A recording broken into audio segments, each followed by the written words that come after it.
इससे पहले के वीडियो में आपको सभापति और उपसभापति के बारे में बता दूं। अब इस वीडियो में हम लोग देखते हैं लोकसभा के अध्यक्ष तथा उपाध्यक्ष के बारे में। देखिए, अनुच्छेद 93 में लोकसभा के अध्यक्ष तथा उपाध्यक्ष की चर्चा है। 93 में अध्यक्ष मतलब स्पीकर और डिप्टी स्पीकर, इसको इंग्लिश में स्पीकर कहते हैं अध्यक्ष को। ये अध्यक्ष करता क्या है? तो लोकसभा में जो 545 लोग होते हैं, इन लोगों पर पूरी तरह से नियंत्रण कौन रखता है? लोकसभा के अध्यक्ष। लोकसभा का अध्यक्ष के अंदर में ही ये 545 लोग होते हैं। लोकसभा के अंदर आप घुस गए तो आपको हर हाल में लोकसभा अध्यक्ष की बात माननी ही पड़ेगी। उसका बहुत बड़ा पावर है। पावर क्या क्या है इसकी भी चर्चा करेंगे। पहले हम लोग ये समझ जाते हैं कि अध्यक्ष है क्या।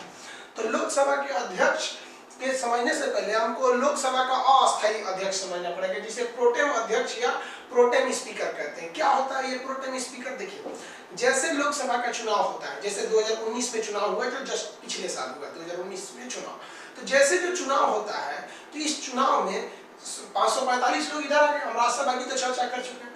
अब इस 545 को शपथ कौन दिलाएगा? राष्ट्रपति शपथ दिलाते दिलाते उब जाएंगे। राष्ट्रपति शपथ नहीं दिलाते इन लोग को। तो राष्ट्रपति ने इस 545 में से देखते हैं सीनियर कौन है, उसे एक सीनियर को बुलाते हैं, उसको शपथ दिला देते हैं। किस चीज का शपथ दिला देते हैं? Pro tem speaker. कहते हैं कि हम तुम्हें प्रोटेम स्पीकर नियुक्त कर रहे हैं, यानी अस्थायी अध्यक्ष, तुम्हें हम शपथ दिलाते हैं, तुम जाओ उन लोगों को शपथ दिला दो। तो ये प्रोटेम स्पीकर आता है, बाकी 545 लोगों को बैठाता है, बैठ बैठ बैठ शपथ ले, हम कोई हंगामा घोटाला वोटाला नहीं करेंगे। शपथ जानते करते हैं, शपथ लेके भी घोटाला करता है। कसम तो एक रस्म है, और कसमें अगर सच होती तो सबसे पहले भगवान मरता, तो उसी का सबसे ज्यादा कसम खाते हैं। तो ये प्रोटेम स्पीकर उन लोगों को क्या करता है? शपथ दिला देता है। समझ आ गया? तो प्रोटेम स्पीकर एक अस्थायी होता है। अब ये प्रोटेम स्पीकर कहता है कि देख भैया, तुम लोग तो शपथ ले लिए लोग, अब तुम लोग अपने में से ही एक को परमानेंट यानी अस्थायी अध्यक्ष चुन लो, हम तो अस्थायी है। तो वो अस्थायी अध्यक्ष का चुनाव करा देता है कि भाई आप लोग बोलिए किसको अस्थायी अध्यक्ष चुनना चाहते हैं, तो उसका वो चुनाव करा देता है। समझ में आ गया आप लोग को? तो इस बार समझिए, प्रोटेम स्पीकर क्या होते हैं? अस्थायी अध्यक्ष होते हैं। इनकी नियुक्ति कौन करते हैं? राष्ट्रपति। काम क्या होता है? नए सदस्यों को शपथ दिलाते हैं। वर्तमान में कौन थे? वीरेंद्र कुमार थे। इन्होंने सबको शपथ दिलाया और कहा कि भैया हम तो अस्थायी हैं, आप लोग अस्थायी चुन लीजिए।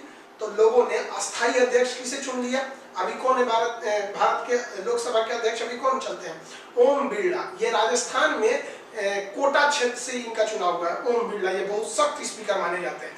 तो जैसे ओम बिरला है तो ओम बिरला क्या हो गया? अस्थायी। तो जैसे ओम बिरला का चुनाव होगा तुरंत उसी समय प्रोटेम स्पीकर का पद समाप्त हो जाएगा। अब अस्थायी अध्यक्ष के रूप में कौन आ जाएंगे? लोकसभा के अध्यक्ष, जिन्हें स्पीकर कहा जाता है। स्पीकर क्या लोकसभा का सदस्य होता है? 100% होता है। अगर लोकसभा का सदस्य नहीं रहेगा तो उसे स्पीकर नहीं बनाया जाएगा। अब आप बताइए, ये स्पीकर बनने से पहले तो एक नॉर्मल सदस्य के रूप में बैठा रहा होगा।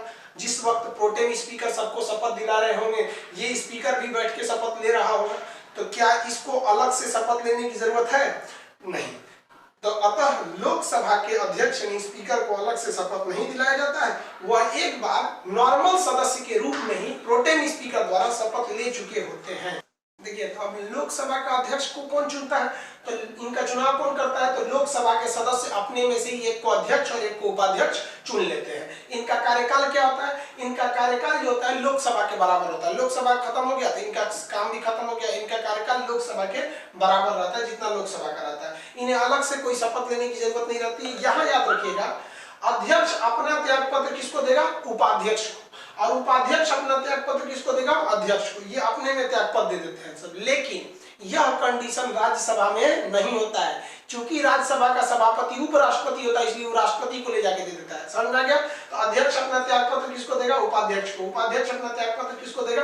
अध्यक्ष को। अब आपसे फिर क्वेश्चन आएगा कि लोकसभा का पीठासीन कौन होता है? तो लोकसभा का जो प्रेसिडिंग, अभी जस्ट आपको सभापति वाले टॉपिक में बताए थे, तो प्रेसिडिंग यानी पीठासीन कौन होता है? अध्यक्ष होता है। पीठासीन का मतलब क्या होता है? सर्वे सर्वा, उसका बात आपको मानना ही पड़ेगा। तो लोकसभा का पीठासीन कौन हो गया? अध्यक्ष। उसकी बात ही चलेगी। लोकसभा में किसी की बात नहीं सुनी जाएगी, केवल और केवल अध्यक्ष का। प्रधानमंत्री का भी बात नहीं चलता है लोकसभा में। अगर प्रधानमंत्री ज्यादा बोल रहे हैं, लोकसभा अध्यक्ष यानी स्पीकर अभी वर्तमान में ओम बिरला है, उन्होंने नरेंद्र मोदी को कहा कि आप 10 मिनट तक भाषण दीजिए खड़े होकर। 10 मिनट की जगह वो 15 मिनट बोलने लगेंगे तो अध्यक्ष कहेगा माननीय सदस्यगण आप बैठ जाए। नहीं बैठेंगे तो इग्नोर कर देता है कि चलो सब लोग बोल रहे हैं। लेकिन अगर वो तुल गया, कह दिया बैठिए, कहेंगे नहीं बैठेंगे, बुलाएगा तुरंत पुलिस का, ठगवा देंगे, इनके बड़का बड़का प्रधानमंत्री बनते हैं। तो अंदर में लोकसभा के अध्यक्ष यानी स्पीकर से बड़ा दूसरा किसी का पावर नहीं होता है। हम अभी समझेंगे उसकी क्या क्या पावर होते हैं। तो ये समझ में आ गया, इनको चुनाव किसने किया, लोकसभा के सदस्य ही इनका चुनाव कर लिए थे। चुनाव जैसे हो गया तो ये अस्थायी सदस्य अध्यक्ष हो गए और ये क्या हो गए, पीठासीन हो गए। अब बात करते हैं इन्हें हटाया कैसे जाएगा। मान लिया कि गड़बड़ सड़बड़ काम करने लगे, किसी को बैठने किसी को बोलने नहीं देते हैं, सबको बैठा दिए, यानी गड़बड़ करने लगे, तो हटाएगा कौन, तो जो लाया था वही हटाएगा। लोकसभा के सदस्य लाए थे, यही इन्हें हटाएंगे। तो एक और बात ये है कि अगर मान लीजिए इनको लोकसभा के सदस्य हटा सकते हैं तो बेचारा डरा भी रहेगा, इनको मत हटा मत दे।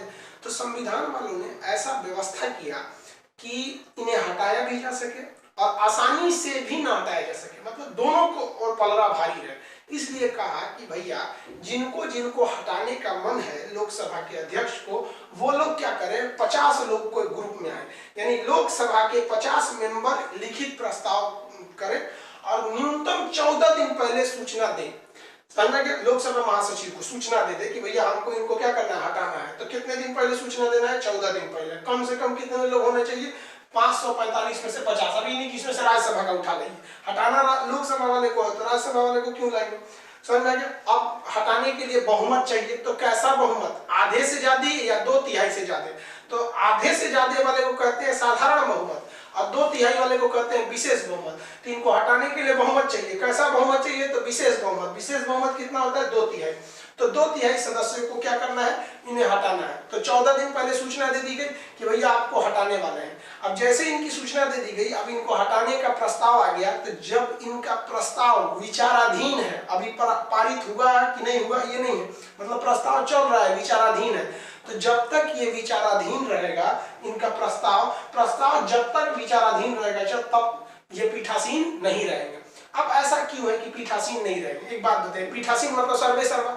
अगर उसी को हटाने का प्रस्ताव चल रहा है उसी के सामने लोकसभा में, अब वही पीठासीन रहेगा, क्या कह रहे, बंद करिए प्रस्ताव, नहीं रहेगा ये प्रस्ताव। अब वो रहेगा पीठासीन, तो आपको बात मानना ही पड़ेगा।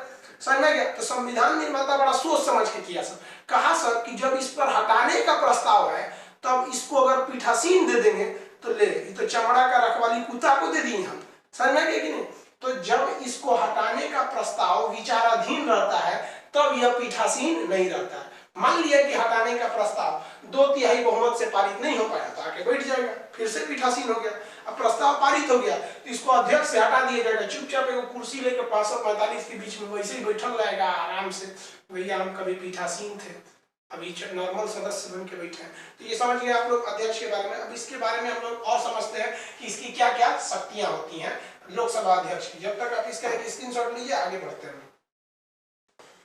देखिए अब अध्यक्ष की या स्पीकर की है, अध्यक्ष की शक्ति तथा उसके विशेषाधिकार के बारे में हम लोग बात कर लेते हैं। तो सबसे पहली शक्ति क्या आती है कि लोकसभा के अंदर जितने भी कार्यों का संचालन और नियंत्रण रहेगा वो लोकसभा अध्यक्ष करेगा। उसके बिना परमिशन कोई कार्य नहीं हो सकता है लोकसभा में, इसका पहला पावर हो गया। दूसरा, लोकसभा का जो सचिवालय होता है, यानी जो भी सलाहकार होते हैं, सचिव होते हैं, वो किसके अंडर में काम करते हैं, तो अध्यक्ष के अंडर में। ये क्वेश्चन बराबर पूछता है कि सचिवालय किसके नियंत्रण में काम करती है, तो लोकसभा के अध्यक्ष के नियंत्रण में सचिवालय काम करती है। संसद की कई प्रकार की समितियां होती हैं, प्रवर समिति, लोक लेखा समिति, सरकारी उपक्रम समिति, तदर्थ समिति। ये समितियों के जो अध्यक्ष होते हैं, तो संसदीय समिति के अध्यक्ष की नियुक्ति भी लोकसभा के अध्यक्ष करते हैं, याद रखिएगा। अब देखिए संसद में एक गणपूर्ति होनी चाहिए। लोकसभा में गणपूर्ति क्या होती है, लोकसभा में 545 लोग हैं। अब 545 लोग में गणपूर्ति क्या है, कभी कभी क्लास होता होगा, आप लोग स्कूल भी जाते होंगे या कोचिंग में, तो बरसात के दिन में बारिश होने लगती है, तो कभी कभी आदमी बैच पढ़ा देता है और कभी कभी कहता है ये लड़का बहुत कम आया है, अब नहीं पढ़ाएंगे, छोड़ देंगे, नेक्स्ट क्लास में बताएंगे इसको। वैसे ही इसमें भी होती है, संसद की कार्रवाई के लिए, किसी भी सदन की कार्रवाई के लिए गणपूर्ति की आवश्यकता होती है, कोरम की आवश्यकता होती है, यानी कुल सदस्य का 10% यानी 1/10 उपस्थित रहना अनिवार्य है गणपूर्ति के लिए। तो गणपूर्ति यानी कोरम कितना होना चाहिए, 1/10। अगर लोकसभा में 545 का 1/10 करिएगा तो 55 आएगा। तो इतने सदस्य 55 सदस्य से कम रहेंगे तो सदन की कार्रवाई को स्थगित कर देगा। समझ आ गया। अगली शक्ति देखते हैं संयुक्त अधिवेशन में। देखिए संयुक्त अधिवेशन कब बुलाया जाता है, जब दोनों सदन में, लोकसभा और राज्यसभा में गतिरोध हो जाए, कुछ बात में विवाद हो जाए, तो उसमें संयुक्त अधिवेशन बुलाया जाता है कि चलिए हम लोग इसको सुलझा लिया जाए। तो संयुक्त अधिवेशन को बुलाते राष्ट्रपति है, बट उसकी जो अध्यक्षता होती है वो कौन करता है? लोकसभा का अध्यक्ष, और वहां भी वो पीठासीन होता है। तो लोकसभा का अध्यक्ष जो होता है संयुक्त अधिवेशन की अध्यक्षता करता है। अब देखिए जनरली ये वोट नहीं डालता है, कोई विधेयक कह दिया कि भैया ये विधेयक लगी, जैसे मान लीजिए सीएए हो गया, एनआरसी हो गया, कोई विधेयक हो गया, तो कोई विधेयक आया, अब उस विधेयक पे मतदान हुआ, कहते थे कि चलिए भैया आप मतदान कीजिए, पता चला पक्ष में वोट जितना हुआ उतना ही विपक्ष में हो गया, यानी जितने लोगों ने विधेयक को कहा कि हाँ पारित कीजिए, उतने लोगों ने कह दिया नहीं विधेयक सही नहीं है। अब तो हो गया बराबर, टाई हो गया, बराबर हो गया। अब बताइए वो विधेयक पारित होगा कि नहीं? इसमें वो उसका अकेला वोट भारी पड़ जाता है, क्योंकि वो तो वोटिंग किया नहीं था। अब वो जिधर वोट दे देगा निर्णय उधर ही चला जाएगा, इसलिए अकेले इसके वोट को निर्णायक मत कहा जाता है। यह हमेशा अपने मत का प्रयोग नहीं करता है, जब पक्ष तथा विपक्ष का मत बराबर हो जाए तो खुद का निर्णायक मत ये दे देता है, जिधर दिया उधर से विधेयक पारित हो जाता है। अब कोई विधेयक धन विधेयक है या नहीं, इसका निर्धारण कौन करता है? लोकसभा अध्यक्ष। अब ये धन विधेयक जब हम आपको पढ़ाएंगे अनुच्छेद 9, 109 और 110, तब वहां बताएंगे कि धन विधेयक होता क्या है। लेकिन कि जिस विधेयक पर अगर अध्यक्ष ने कह दिया कि नहीं ये धन विधेयक है, तो आपको मानना ही पड़ेगा धन विधेयक है, क्योंकि वो पीठासीन है। नहीं मानिएगा तो फेंकवा देगा बाहर, जाए यहाँ पे बहुत कूदता है यहाँ। तो धन विधेयक है या नहीं, इसका निर्धारण लोकसभा का अध्यक्ष करता है।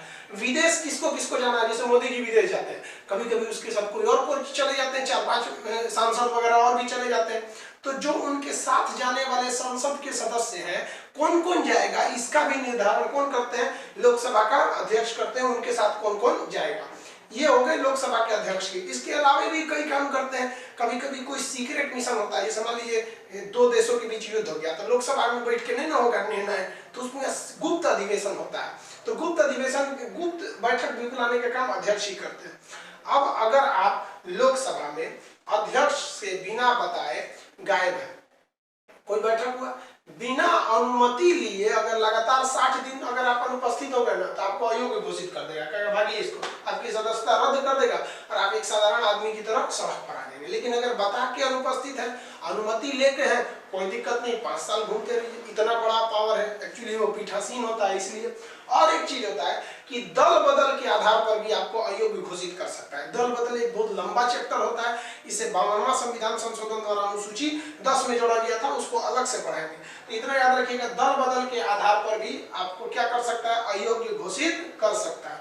तो ये अध्यक्ष के विभिन्न शक्ति एवं कार्य थे। इसका एक स्क्रीनशॉट लीजिए, फिर आगे समझाते हैं। अध्यक्ष के बारे में इतना देखें। अब बताइए, देखिए जब अध्यक्ष नहीं रहता है तो लोकसभा की कार्य को कौन देखता है? उपाध्यक्ष। कल्पना करिए कि अध्यक्ष और उपाध्यक्ष दोनों अनुपस्थित रहते हैं। तो जब अध्यक्ष और उपाध्यक्ष दोनों अनुपस्थित रहते हैं, तो इस स्थिति में लोकसभा जो होती है, ये लोकसभा के 545 लोगों में से जो 10 वरिष्ठ लोगों का एक पैनल होता है, तो 545 में 10 वरिष्ठ पैनल में से जिसे राष्ट्रपति चयनित कर देंगे कि आप ही अध्यक्षता करिए टेम्पोररी, तो वही जाके वो टेम्पोररी अध्यक्षता करता है। ये समझ में आ गया? इसको ध्यान में रखिएगा, ये कई बार पूछ चुका है। अब भारत के पहले लोकसभा अध्यक्ष कौन थे? जेबी मावलंकर, गणेश वासुदेव मावलंकर। अब पहली महिला अध्यक्ष कौन थी? तो मीरा कुमार। दूसरी महिला कहेगा तो सुमित्रा महाजन थी। वर्तमान अध्यक्ष कौन है? ओम बिरला। ये कोटा से चुनाव जीते हैं। राजस्थान के कहां से? कोटा से। किस पार्टी से आते हैं ये? तो बीजेपी से आते हैं। देखिए इंग्लैंड में क्या होता है कि जब किसी को अध्यक्ष बनाया जाता है ना, स्पीकर, तो उसे अपनी पार्टी से इस्तीफा देना होता है। लेकिन भारत में ऐसा नहीं होता है, अपनी पार्टी से इस्तीफा नहीं देना होता। हालांकि ये ओम बिरला बहुत ही स्ट्रिक्ट स्पीकर में है। तो ये स्पीकर समझ में आ गया आप लोग को? किसी को इतना तक में कोई दिक्कत नहीं है। अब संसद के अधिकारी समझते हैं, संसद के कौन कौन अधिकारी होते हैं, इसका स्क्रीनशॉट लीजिए, फिर आगे बढ़ते हैं। देखिए संसद के अधिकारी के बारे में जितना बता दिए। अब संसद के अधिकारी 2 टाइप के होते हैं। लोकसभा में 3 अधिकारी, एक अध्यक्ष, एक उपाध्यक्ष, एक महासचिव। तो ये 3 हो गए। अब समझिए, ये महासचिव सबसे बड़ा अधिकारी होता है, मतलब सबसे बड़ा कहिए कि ये पर्दे के पीछे रहता है, सारा सीन यही बनाता है। ये लोग तो दिखाई देते हैं, इसको हीरो मान लीजिए, इसको हीरोइन मान लीजिए, ये डायरेक्टर होता है, फिल्म का डायरेक्टर जल्दी दिखाई नहीं देता है। तो ये हो गया आपका अध्यक्ष, उपाध्यक्ष और महासचिव। तो ये लोकसभा में हो गए। और सेम यही काम होता है आपका राज्यसभा में। राज्यसभा का क्या होता है? सभापति होता है, उपसभापति होता है, ये सबसे बड़ा सलाहकार होता है महासचिव, इसे भी अधिकारी में गिना जाता है। तो ये हो गए लोग संसद के अधिकारी, ये 6 लोग। अब जो और चीज बता दी है अनुच्छेद के हिसाब से थोड़ा देख लीजिए। अनुच्छेद 98 में, अनुच्छेद के हिसाब से देखिएगा तो अनुच्छेद 98 में लोकसभा का सचिवालय है। ये अध्यक्ष की शक्ति में आपको पढ़ाए थे, लोकसभा का सचिवालय। अध्यक्ष के अधीन काम करता है। अनुच्छेद 100 भी पढ़ा दिए आपको, गणपूर्ति या कोरम, यानी किसी भी सदन में, चाहे वो लोकसभा हो या राज्यसभा हो, उसके कुल सदस्यों का 10% होना अनिवार्य है। अगर लोकसभा में 10% से कम रहा तो वहां का अध्यक्ष काम को रोक देगा, और राज्यसभा में अगर 10% से कम रहा तो वहां का सभापति काम को रोक देगा। तो ये आप समझ गए। अनुच्छेद 100 तक मतलब 79 से आपको यहाँ तक बताया, 100 तक एक कंप्लीट वे में समझ में। आप इसका स्क्रीनशॉट ले